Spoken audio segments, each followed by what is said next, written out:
الحمد لله رب العالمين والصلاة والسلام على قائد الغر المحجلين نبينا محمد وعلى آله وصحبه أجمعين وبعد. پیارے بھائیوں اور دینی بہنوں، السلام علیکم ورحمۃ اللہ وبرکاتہ. مائی پاتھ، ہذا طریقی، میرا راستہ کے اس کورس میں آپ سب کا استقبال ہے. اور آج ہم پڑھنے والے ہیں شہادتین کا ارتھ اور اس کی مانگ. شہادتین یعنی اشہد اللہ الہ الا اللہ و اشہد ان محمد رسول اللہ.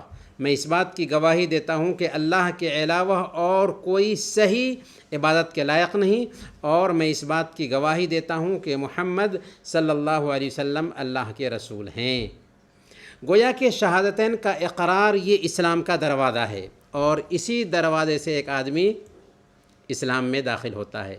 تو سب سے پہلے ضرورت ہے کہ اسے سمجھا جائے، اس کے معنی کو جانا جائے، اس کی مانگ کیا ہے، اس کے انوسار ہم اپنے آپ کو کیسے ڈھالیں، اس سلسلے میں جانا جائے. تو آئیے سب سے پہلے ہم جانتے ہیں لا الہ الا اللہ کے مہتو کو، لا الہ الا اللہ کی اہمیت کو. امام بخاری نے الادب المفرد میں بیان کیا ہے کہ اللہ کے رسول صلی اللہ علیہ وسلم نے ارشاد فرمایا کہ حضرت نوح علیہ السلام کے دیہانت کا جب وقت قریب ہوا تو انہوں نے اپنے بیٹے کو بلایا اور اسے نصیحت کرتے ہوئے، وصیت کرتے ہوئے کہا کہ میں تمہیں 2 باتوں کا حکم دیتا ہوں اور 2 باتوں سے منع کرتا ہوں.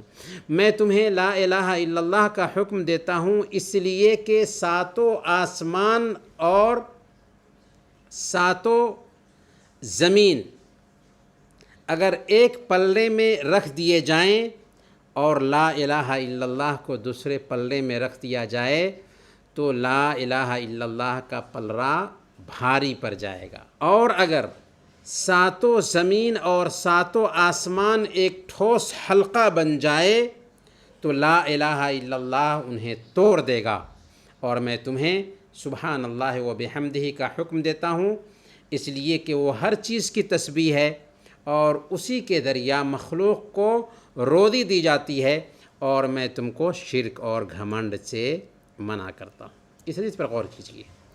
حضرت نوح علیہ السلام اپنے بیٹے کو اپنی وفات کے وقت لا الہ الا اللہ کی وصیت کر رہے ہیں اور کہتے ہیں کہ اسے معمولی مت سمجھنا. لا الہ الا اللہ کا مقابلہ پوری دنیا نہیں کر سکتی. اگر وزن کرنے کے لیے ترازو کے ایک پلڑے میں 7 آسمان اور 7 زمین کو رکھ دو اور دوسرے پلڑے میں لا الہ الا اللہ کو رکھ دو تو لا الہ الا اللہ کا پلڑا بھاری ہو جائے گا. اور اگر 7 آسمان اور 7 زمین مل کر کے ایک ٹھوس حلقہ بن جائیں تو لا الہ الا اللہ اسے توڑ دے گا. اللہ اکبر.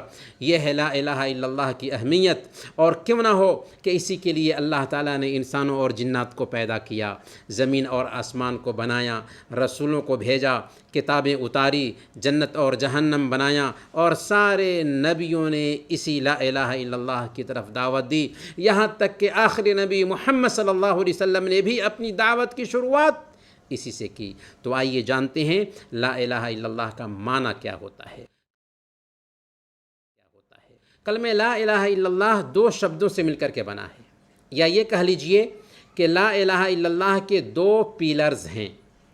پہلا انکار یعنی نگیٹو، اور دوسرا اثبات یعنی پازیٹو. پہلا پیلر یہ کہتا ہے لا الہ، نہیں ہے کوئی سچا معبود، نہیں ہے کوئی عبادت کے لائق. یہ انکار ہے. عبادت اور پوجا کے لائق کوئی سرے سے ہے ہی نہیں. یہ گویا کہ ہر طرح کے شرک کا انکار ہے، ہر چیز کی عبادت سے انکار کرتا ہے. اور دوسرا پیلر ہے پازیٹو، الا اللہ، سوائے اللہ کے. گویا کہ نہیں ہے کوئی معبود برحق، نہیں ہے کوئی عبادت کے لائق سوائے اللہ کے. یہ دوسرا پیلر جو ہے یہ ثابت کرتا ہے کہ عبادت کے لائق اگر کوئی ہستی ہو سکتی ہے تو اللہ تعالیٰ ہی ہے. جیسے اگر کوئی کہے کہ روم میں کوئی نہیں ہے سوائے احمد کے، تو اس کا صاف مطلب یہ ہے کہ صرف احمد ہی روم میں ہے، احمد کے علاوہ اور کوئی روم میں ہے ہی نہیں. یہ سن کر کسی کے ذہن میں قطعاً یہ نہیں آ سکتا کہ احمد کے علاوہ بھی کوئی ہو سکتا ہے۔ بالکل ویسے ہی جب ہم کہتے ہیں کہ لا الہ الا اللہ، نہیں ہے کوئی پوجا کے لائق، نہیں ہے کوئی سچا معبود سوائے اللہ کے، تو اس کا مطلب یہ ہوا کہ اس میں سب سے پہلے ہم کفر کا انکار کرتے ہیں، شرک کا انکار کرتے ہیں، ہر طرح کے معبود، ہر طرح کے پج کا انکار کرتے ہیں، اور ثابت کرتے ہیں عبادت کو صرف ایک اللہ کے لیے۔ گویا کہ لا الہ الا اللہ کا مطلب ہوا لا معبود بحق الا اللہ، اللہ کے علاوہ اور کوئی سچا معبود ہے ہی نہیں۔ گویا لا الہ الا اللہ کی مانگ یہ ہے کہ ایک بندہ عبادت کے سارے کام صرف اللہ رب العالمین کے لیے انجام دے۔ اب اگر کوئی آدمی لا الہ الا اللہ کہتا ہو لیکن عبادت اللہ کے علاوہ کسی اور کے لیے بھی کرتا ہو، جیسے کسی دوسرے کو مشکل دور کرنے والا سمجھتا ہو، ضرورت پوری کرنے والا مانتا ہو، کسی انسان، پیر، فقیر کی قبر پر سجدے کرتا ہو، ان کے لیے نذریں مانتا ہو، ان کی قبر پر جانور ذبح کرتا ہو، تو سمجھیں کہ اس نے لا الہ الا اللہ کی مانگ کو پورا نہیں کیا۔ لا الہ الا اللہ کی مانگ یہی ہے کہ ایک انسان اللہ کے علاوہ ہر چیز کی پوجا پاٹ چھوڑ دے۔ کیوں؟ اس لیے کہ اللہ تعالیٰ خود کہتا ہے ذالک بأن اللہ هو الحق وأن ما يدعون من دونه هو الباطل، اس لیے کہ اللہ تعالیٰ ہی حق ہے، عبادت کے قابل صرف اللہ تعالیٰ اوپر والا ہے، اور وہ جن کی پوجا کرتے ہیں وہ سب باطل ہے۔ اب سوال یہ ہے کہ لا الہ الا اللہ کی شرطیں کیا ہیں؟ لا الہ الا اللہ کا اقرار کب صحیح ہوگا؟ کیا کوئی بھی اگر زبان سے لا الہ الا اللہ بول دے تو مسلمان ہو گیا اور بس؟ نہیں، بلکہ لا الہ الا اللہ کے صحیح ہونے کے لیے اس کی چند شرطیں ہیں، ان شرطوں کا پایا جانا ضروری ہے، تبھی لا الہ الا اللہ صحیح ہوگا۔ ایک آدمی کے کامل ایمان والا ہونے کے لیے ضروری ہے کہ ایک بندہ زبان سے لا الہ الا اللہ کا اقرار کرنے کے ساتھ ساتھ 8 شرطوں کو اپنی زندگی میں اتارے، 8 شرطوں کو سامنے میں رکھتے ہوئے لا الہ الا اللہ کا اقرار کرے۔ وہ 8 شرطیں کون کون سی ہیں؟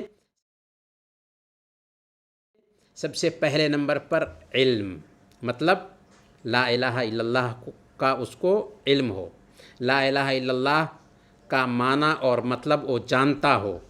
اللہ فرماتا ہے سورہ محمد آیت نمبر 19 فَعْلَمْ أَنَّهُ لَا إِلَهَ إِلَّا اللَّهُ، جان لو کہ اللہ کے علاوہ اور کوئی صحیح پوجا کے لائق نہیں۔ گویا کہ سب سے پہلے لا الہ الا اللہ کو جاننا ہے، اس کے بعد اسلام قبول کرنا ہے۔ تو گویا کہ لا الہ الا اللہ کا سب سے پہلے نمبر پر اس آدمی کو علم ہونا چاہیے، اس کا معنی اس کو معلوم ہونا چاہیے۔ اسی طریقے سے محمد صلی اللہ علیہ وسلم نے بیان فرمایا، صحیح مسلم کی روایت ہے، من مات وهو يعلم انه لا الہ الا اللہ دخل الجنہ، جو آدمی اس حالت میں مرتا ہے کہ وہ جانتا تھا کہ اللہ کے علاوہ اور کوئی سچا معبود نہیں، وہ جنت میں داخل ہوگا۔ تو جو آدمی لا الہ الا اللہ کا معنی نہیں جانتا ہو وہ سچا مسلمان نہیں ہو سکتا۔ دوسری شرط ہے لا الہ الا اللہ کی کہ اس کی سچائی اور اس کی مہانتا کا اسے یقین ہو، کہ لا الہ الا اللہ کے معنی کو بھی جانے اور اس کی سچائی پر بھی اس کو یقین ہو، 100% یقین ہو۔ اللہ نے فرمایا سورہ الحجرات آیت نمبر 15 انما المؤمنون الذین آمنوا باللہ ورسولہ ثم لم یرتابوا، ایمان والے اصل میں وہ ہیں جو اللہ پر اور اس کے رسول پر ایمان لاتے ہیں پھر وہ شک نہیں کرتے۔ تو ایمان ایسا ہو جو شک سے بالکل خالی ہو، اگر شک آ گیا تو یقین نہیں رہا۔ گویا کہ لا الہ الا اللہ کی سچائی پر یقین ہو۔ اور اللہ کے نبی صلی اللہ علیہ وسلم نے صحیح مسلم کی روایت کے مطابق بیان فرمایا، اشہد ان لا الہ الا اللہ وانی رسول اللہ لا یلقی اللہ بہما عبد غیر شاک فیہما الا دخل الجنہ، کہ جو آدمی کلمہ شہادت لا الہ الا اللہ محمد الرسول اللہ کا اقرار کر کے اللہ رب العالمین سے ملتا ہے بیں طور کہ وہ اس میں شک نہ کر رہا ہو تو وہ جنت میں جائے گا۔ تیسری شرط یہ ہے کہ وچن اور آستھا کے ذریعہ اس کی مانگ کو قبول کیا جائے، یعنی لا الہ الا اللہ کی جو مانگ ہے اسے آدمی قبول بھی کرے، زبان کے اقرار اور دل کی تصدیق کے ذریعہ اس کو قبول بھی کرے اور عمل کے ذریعہ اس کو ثابت بھی کرے۔ مطلب یہ ہے کہ ایک بندہ صرف زبانی اقرار نہ ہو بلکہ اس کو قبول بھی کر لے۔ اسی لیے اللہ تعالیٰ نے ایسے لوگوں کی نندا کی جو لا الہ الا اللہ کو نہیں اپناتے یا اس سے تکبر کرتے ہیں۔ اللہ تعالیٰ نے سورہ الصافات آیت نمبر 35 میں بیان فرمایا، انہم کانوا اذا قیل لہم لا الہ الا اللہ یستکبرون، کہ یہ وہ تھے کہ جب ان سے کہا جاتا تھا کہ لا الہ الا اللہ کہہ لو تو وہ کیا ہیں، وہ گھمنڈ کرتے تھے، وہ گھمنڈ کرتے تھے۔ تو لا الہ الا اللہ کو ایک بندہ قبول بھی کر لے۔ اور چوتھی شرط لا الہ الا اللہ کی یہ ہے کہ اخلاص ہو، زبان کے وچن، انگوں کے عمل اور دل کے سمرتھن میں اخلاص پایا جائے، زبان کے اقرار، دل کی تصدیق اور اعضاء و جوارح کے عمل میں اخلاص ہو، دکھلاوا نہ ہو۔ اللہ تعالیٰ فرماتا ہے سورہ الزمر آیت نمبر 2 اور 3، فَاعْبُدِ اللَّهَ مُخْلِصًا لَهُ الدِّينَ أَلَا لِلَّهِ الدِّينُ الْخَالِصُ، اللہ تعالیٰ کی عبادت کرو دین کو اس کے لیے خالص کر کے۔ سن لو کہ خالص دین صرف اور صرف اللہ رب العالمین کے لیے ہے، تو اللہ رب العالمین کے لیے دین کو خالص کیا جائے اور لا الہ الا اللہ کے اقرار میں ایک بندہ مخلص ہو۔ اور صحیح بخاری کی روایت ہے، ایک مرتبہ حضرت ابو ہریرہ رضی اللہ تعالی عنہ نے اللہ کے نبی صلی اللہ علیہ وسلم سے پوچھا تھا، من اسعد الناس بشفاعتک یوم القیامہ، کہ اے اللہ کے نبی صلی اللہ علیہ وسلم قیامت کے دن آپ کی سفارش کا سب سے زیادہ حقدار کون ہوگا؟ تو اللہ کے نبی صلی اللہ علیہ وسلم نے حضرت ابو ہریرہ رضی اللہ تعالیٰ عنہ سے کہا تھا کہ اے ابو ہریرہ، تمہارے اندر میں نے دین سیکھنے کا جو جذبہ دیکھا تھا، اس جذبے کی بنیاد پر مجھے خود یہ اندازہ تھا کہ یہ سوال تیرے علاوہ کوئی دوسرا نہیں کرے گا۔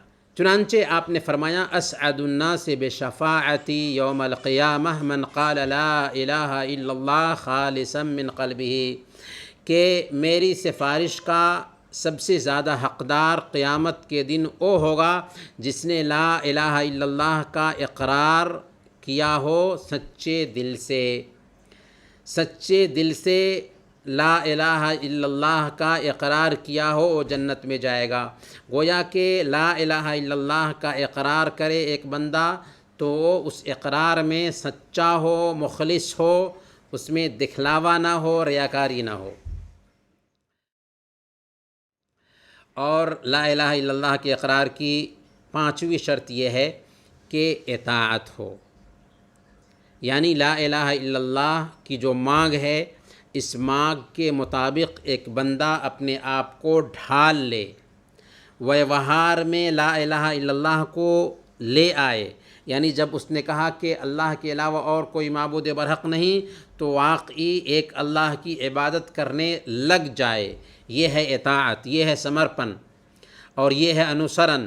اللہ تعالیٰ نے سورہ لقمان آیت نمبر 22 میں فرمایا، وَمَن يُسْلِمْ وَجْهَهُ إِلَى اللَّهِ وَهُوَ مُحْسِنٌ فَقَدِ اسْتَمْسَكَ بِالْعُرْوَةِ الْوُثْقَىٰ، جو کوئی اطاعت کے ساتھ اپنا رخ اللہ کی طرف کرے اور وہ اچھا عمل کرنے والا ہو تو اس نے مضبوط سہارا تھام لیا، مضبوط سہارا تھام لیا۔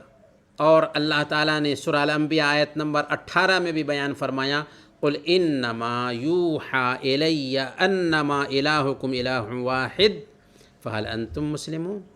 آپ فرما دیجئے کہ میری طرف یہ وحی کی جاتی ہے، پرکاشنا کی جاتی ہے کہ تمہارا معبود صرف اکیلا ایک معبود ہے، تو کیا تم انوسرن کرنے والے ہو؟ کیا تم اسلام قبول کر رہے ہو؟ کیا تم اسلام لا رہے ہو؟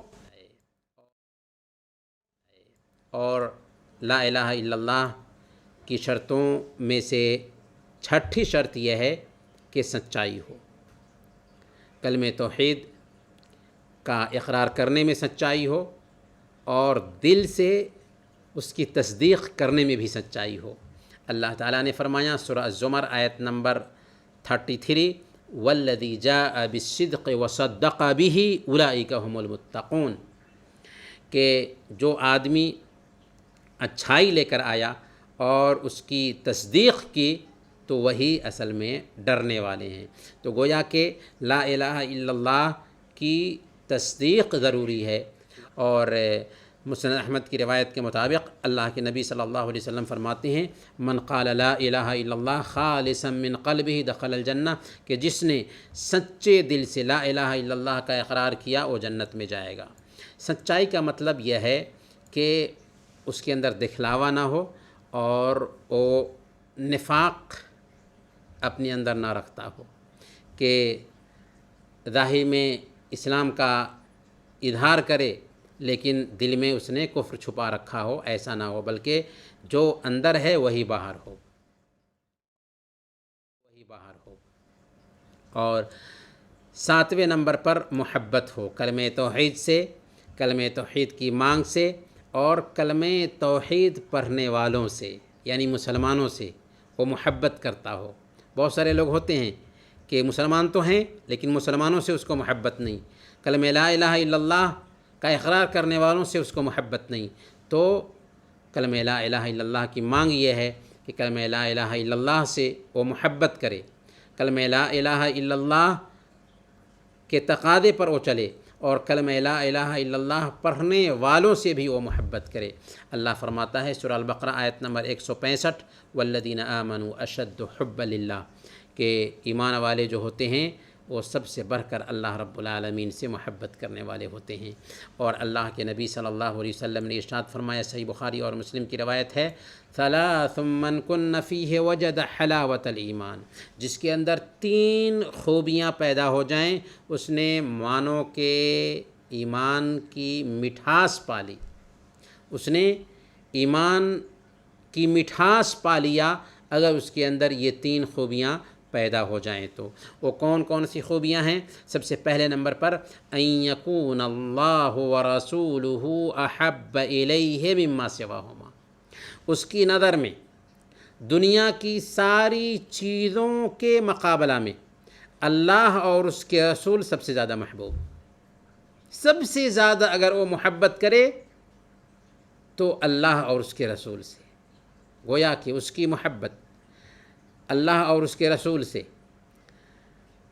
اس کی اپنی جان سے بھی زیادہ ہو، اولاد سے بھی زیادہ ہو، ماں باپ سے بھی زیادہ ہو، سب سے زیادہ اللہ اور اس کے رسول سے وہ محبت کرے۔ دوسرے نمبر پر وَأَن يُحِبَّ الْمَرْءَ لَا يُحِبُّهُ إِلَّا لِلَّهِ، اور وہ کسی انسان سے محبت کرے تو صرف اللہ کے لیے محبت کرے، دنیاوی فائدے کے لیے نہیں۔ دنیا میں آج محبتیں ہوتی ہیں، ہم دوسروں سے دوستی کرتے ہیں، لیکن اگر یہ دوستی اللہ کے لیے ہے تو بہت اس کی اہمیت ہے، لیکن اگر یہ دوستی بنی ہے دنیاوی فائدہ کے لیے تو اس کا کچھ فائدہ نہیں ہوگا۔ تو اگر ایک بندہ کسی سے دوستی کرتا ہے تو اللہ کے لیے دوستی کرتا ہے تو گویا کہ اس نے ایمان کی مٹھاس پا لیا۔ وَأَن يَكْرَهَ أَن يَعُودَ فِي الْكُفْرِ كَمَا يَكْرَهُ أَن يُقْذَفَ فِي النَّارِ، اور کفر کی طرف لوٹنے کو ایسے ہی ناپسند کرے جیسے وہ آگ میں ڈالے جانے کو ناپسند کرتا ہے۔ یہ تین خوبیاں اگر کسی کے اندر پیدا ہو جاتی ہیں تو اس نے ایمان کی مٹھاس کو پا لیا۔ کون کون سی خوبیاں ہیں؟ اللہ اور اس کے رسول سے اس کو محبت ہو دنیا کی ساری چیزوں سے زیادہ۔ کسی انسان سے محبت کرے تو اللہ کے لیے محبت کرے، اور کفر کی طرف لوٹنے کو ایسے ہی ناپسند کرے جیسے وہ آگ میں ڈالے جانے کو ناپسند کرتا ہے۔ 8ویں شرط ہے لا الہ الا اللہ کی کہ طاغوت کا انکار کرے۔ دلیل اللہ تعالیٰ نے فرمایا سورہ البقرہ آیت نمبر 256، قد تبین الرشد من الغی، صحیح بات ناسمجھی کی بات سے واضح ہو کر کے آ گئی۔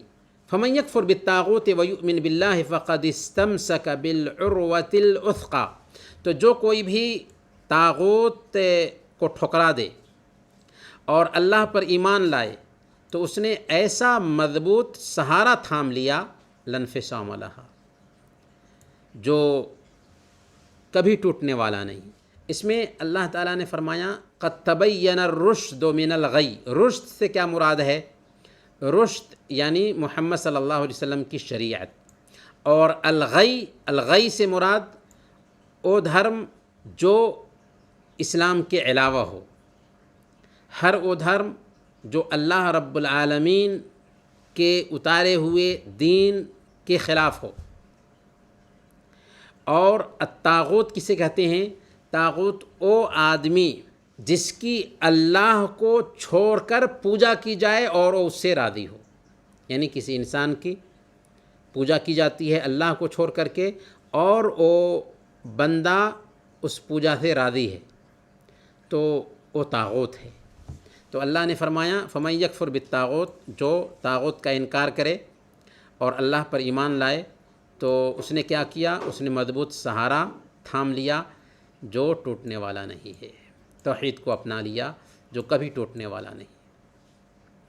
اور صحیح مسلم کی روایت ہے، اللہ کے نبی صلی اللہ علیہ وسلم نے ارشاد فرمایا من قال لا الہ الا اللہ وکفر بما یعبد من دون اللہ حرم مالہ ودمہ، جس نے لا الہ الا اللہ کا اقرار کیا اور اللہ کے علاوہ جن جن پربھوؤں کی پوجا کی جاتی ہے ان کا انکار کیا تو اس کا مال اور اس کا خون حرام ہو گیا، تو ایسا انسان محفوظ ہو گیا۔ اب ہم آتے ہیں 3 مسکنسیپشنز کی طرف جو عام طور پر لا الہ الا اللہ کے تعلق سے لوگوں کے ذہن میں پیدا ہوتا ہے۔ سب سے پہلے لا الہ الا اللہ کے معنی کے بارے میں کچھ لوگ یہ سمجھتے ہیں کہ لا الہ الا اللہ کا معنی ہے کہ اللہ کے علاوہ اور کوئی مالک نہیں، یا یہ سمجھتے ہیں کہ اللہ کے علاوہ اور کوئی اللہ نہیں۔ یہ معنی کیا ہے؟ غلط ہے۔ آپ پوچھ سکتے ہیں کیوں غلط ہے؟ اگر ہم لا الہ الا اللہ کا معنی کرتے ہیں کہ اللہ کے علاوہ کوئی اللہ نہیں یا اللہ کے علاوہ کوئی مالک نہیں تو غلط کیوں ہے؟ تو غلط اس لیے ہے کہ ایسا کہنے سے اسلامی سدھانت اور دوسرے دھرموں کے سدھانت میں کوئی فرق ہی نہیں رہ جائے گا، اس لیے کہ دنیا کے سارے دھرموں میں یہ دھارنا پائی جاتی ہے کہ اس دنیا کا پیدا کرنے والا، اس دنیا کو چلانے والا، اس دنیا کا اختیار رکھنے والا اوپر والا ہے۔ خود زمانے جاہلیت میں جو مشرک تھے ان کی یہی آستھا تھی کہ اللہ تعالیٰ ہی پیدا کرنے والا ہے، وہی روزی دیتا ہے، وہی مارتا ہے، وہی جلاتا ہے، وہی کائنات پر شاسن کر رہا ہے۔ یہی نہیں بلکہ وہ صدقہ بھی کرتے تھے، حج بھی کرتے تھے، عمرہ بھی کرتے تھے، اور اللہ کے ڈر سے بہت سارے حرام کاموں کو چھوڑ بھی دیتے تھے۔ لیکن وہ کس بنیاد پر مشرک اور کافر ٹھہرے؟ اس لیے کہ وہ اللہ رب العالمین کے لیے عبادت کے کاموں کو خالص نہیں سمجھتے تھے، اللہ کے ساتھ دوسروں کو بھی شریک ٹھہراتے تھے، اللہ کے علاوہ کسی اور کو مشکل دور کرنے والا اور ضرورت پوری کرنے والا سمجھتے تھے۔ قرآن نے ان کے عقیدہ کو نقل کیا، سورہ الزمر آیت نمبر 3، والذین اتخذوا من دونہ اولیاء ما نعبدهم الا لیقربونا الی اللہ زلفا، کہ وہ لوگ جو اللہ کے سوا اولیاء بنا رکھے ہیں وہ کیا کہتے ہیں؟ وہ کہتے ہیں کہ ہم ان کی عبادت اس لیے کرتے ہیں کہ وہ ہم کو اللہ کے قریب کر دیں گے۔ وہ کیا سوچتے تھے کہ یہ اللہ کے جیسے نہیں ہیں، لیکن ان کے لیے کچھ پوجا کے کام کر لیں گے تو یہ ہم کو اللہ تک پہنچا دیں گے۔ یہی بات اللہ تعالیٰ نے سورہ یونس آیت نمبر 18 میں بیان فرمائی، وَيَعْبُدُونَ مِن دُونِ اللَّهِ مَا لَا يَضُرُّهُمْ وَلَا يَنفَعُهُمْ وَيَقُولُونَ هَؤُلَاءِ شُفَعَاؤُنَا عِندَ اللَّهِ، کہ وہ اللہ کے علاوہ ان کی عبادت کرتے ہیں جو ان کو نہ فائدہ پہنچا سکیں اور نہ نقصان دور کر سکیں، اور کہتے ہیں کہ وہ اللہ کے پاس ہمارے سفارشی ہیں۔ اس تفصیل سے پتہ یہ چلا کہ ہم جس اللہ کو پیدا کرنے والا، روزی دینے والا اور کائنات کو چلانے والا مانتے ہیں، اسی کے لیے عبادت کے سارے کام کو خاص کرنا بھی ضروری ہے۔ اس کے علاوہ کسی اور پیر فقیر کو مشکل دور کرنے والا اور ضرورت پوری کرنے والا ماننا، یا کسی پیر فقیر کی درگاہ اور مدار پر جا کر کے ان کو وسیلہ بنانا، یہ کلمہ لا الہ الا اللہ کے اپوزٹ ہے، اور جو آدمی لا الہ الا اللہ کے اپوزٹ چلے گا اس کا اسلام صحیح نہیں ہوگا۔ دوسری غلط فہمی جو عام طور پر پائی جاتی ہے، کچھ لوگ اگیانتا کے کارن یہ کہتے ہیں کہ اللہ کی ذات بہت اونچی ہے، اس تک ہماری بات ڈائریکٹ نہیں پہنچ سکتی، اللہ تک پہنچنے کے لیے مادھیم کی ضرورت ہے، وسیلہ کی ضرورت ہے۔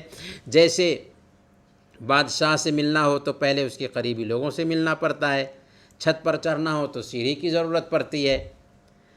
تو سب سے پہلے ہم یہ کہیں گے کہ اللہ کی ذات کے بارے میں یہ سوچ بالکل غلط ہے، اور اسی سوچ کی بنیاد پر دنیا میں شرک پھیلا ہے۔ اللہ کے لیے مثالیں بیان کرنا جائز نہیں ہے۔ اللہ نے فرمایا سورہ النحل آیت نمبر 73، فَلَا تَضْرِبُوا لِلَّهِ الْأَمْثَالَ إِنَّ اللَّهَ يَعْلَمُ وَأَنْتُمْ لَا تَعْلَمُونَ، اللہ کے لیے مثالیں مت بیان کرو، اللہ خوب جانتا ہے، تم نہیں جانتے ہو۔ دوسری بات یہ ہے کہ اللہ تعالیٰ کو اس کی کمزور مخلوق پر قیاس نہیں کیا جا سکتا۔ مثال کے طور پر بادشاہ جہاں پر بیٹھا ہوا ہے وہاں سے اپنی پوری جنتا کو دیکھ نہیں سکتا، اور نہ ہی بغیر ذریعہ کے ان کی بات کو سن سکتا ہے، اور پھر اسے اپنی سرکشا کے لیے باڈی گارڈ کی بھی ضرورت ہوتی ہے۔ اسی طریقے سے چھت پر چڑھنے کے لیے سیڑھی کی ضرورت اس لیے ہے کہ اس کے بغیر چھت پر چڑھنا ممکن نہیں۔ اگر چھت کا کام نیچے ہی رہ کر کے ہو جاتا تو ظاہر ہے کہ چھت پر چڑھنے کی ضرورت ہی نہیں، سیڑھی کی ضرورت ہی نہیں تھی۔ تو چونکہ اللہ ہمارا معبود ہے، وہ کسی واسطے کے بغیر ہماری ضرورت پوری کر دے رہا ہے، وہ ہر حال میں اور ہر جگہ اپنی مخلوق کو دیکھ رہا ہے۔ اس کی صفت ہے البصیر، ہر چیز دیکھنے والی ذات، وہ ہماری بات سن رہا ہے۔ اس کی ایک صفت ہے السمیع، سب کچھ سننے والی ذات، وہ ہمیں جان رہا ہے۔ اس کی ایک صفت ہے العلیم، سب کچھ جاننے والی ذات، وہ ہماری نگرانی کر رہا ہے۔ اس کی ایک صفت ہے الرقیب، ہر چیز کی نگرانی کرنے والی ذات۔ گویا کہ اللہ تعالیٰ اپنے بندے کی بات ڈائریکٹ سنتا ہے، اسے جانتا بھی ہے، اسے دیکھتا بھی ہے، اس کی نگرانی بھی کر رہا ہے۔ بندے اور اللہ کے بیچ کوئی گیپ، کوئی ڈسٹینس اور کوئی دوری نہیں ہے، وہ تو ایک انسان کی شہرک سے بھی زیادہ قریب ہے۔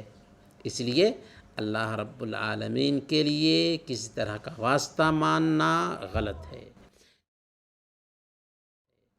تیسری غلط فہمی یہ پائی جاتی ہے، کچھ لوگ یہ سمجھتے ہیں کہ دیکھو ہم بیمار ہوتے ہیں تو ڈاکٹر سے مدد حاصل کرتے ہیں، پتنی سے مدد چاہتے ہیں، ڈرائیور اور دوسرے لوگوں سے سہایتا مانگتے ہیں، ویسے ہی اولیاء کا وسیلہ ہے۔ ایسے لوگوں کو سمجھنا چاہیے کہ ہم آپ کے ساتھ سہمت ہیں کہ جس کام کو دوسرا کرنے کی طاقت رکھتا ہو اس کام کے لیے اس سے سہایتا لینا غلط نہیں ہے، کیونکہ دوسرا وہ کام کرنے کی طاقت رکھتا ہے، بلکہ یہ تو اللہ تعالیٰ کے بنائے ہوئے نیم کے انوسار ہوگا۔ اور اچھے کاموں میں ایک دوسروں سے سہایتا لینا صحیح ہے۔ اللہ فرماتا ہے وَتَعَاوَنُوا عَلَى الْبِرِّ وَالتَّقْوَىٰ، نیکی اور بھلائی کے کام میں ایک دوسروں کی سہایتا کرو، ایک دوسرے کا ساتھ دو۔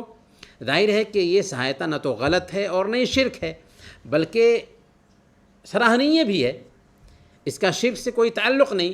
شرک تو یہ ہے کہ آدمی ایسے انسان سے مدد مانگے جو ظاہری طور پر مدد نہ کر سکتا ہو، جیسے کوئی آدمی مرے ہوئے انسان کو مدد کے لیے پکارے، اس کو مشکل دور کرنے والا اور ضرورت پوری کرنے والا سمجھے، اس کو لابھ پہنچانے والا یا نقصان دور کرنے والا سمجھے، اسی کے نام شرک ہے۔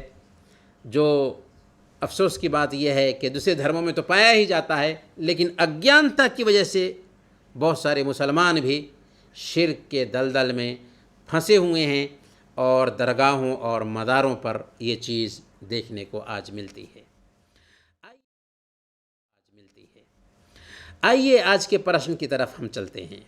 آج کا سوال، لا الہ الا اللہ کا معنی کیا ہے؟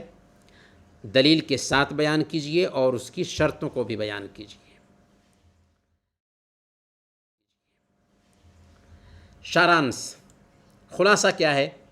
کلمہ توحید کی 8 شرطیں ہیں۔ سب سے پہلے علم، جو جہالت کے اپوزٹ ہے، گیان جو اگیانتا کے ورد ہے۔ دوسرے نمبر پر یقین، جو شک کے اپوزٹ ہے۔ تیسرے نمبر پر قبول، جو انکار کے اپوزٹ ہے۔ چوتھے نمبر پر اخلاص، جو شرک کے اپوزٹ ہے۔ پانچویں نمبر پر آگیا پالن یعنی اطاعت، جو اوگیا کے اپوزٹ ہے۔ اور چھٹے نمبر پر سچائی، جو نفاق کے اپوزٹ ہے۔ ساتویں نمبر پر محبت، جو نفرت کے اپوزٹ ہے۔ آٹھویں نمبر پر طاغوت کا انکار کرنا یا اللہ کے علاوہ ہر معبود کا انکار کرنا اور ہر اس آستھا کا انکار کرنا جو توحید کے اپوزٹ ہو۔ انہی چند باتوں کے ساتھ آج کا درس ہم ختم کرتے ہیں۔ وصلی اللہ علی نبینا محمد وعلی آلہ وصحبہ اجمعین۔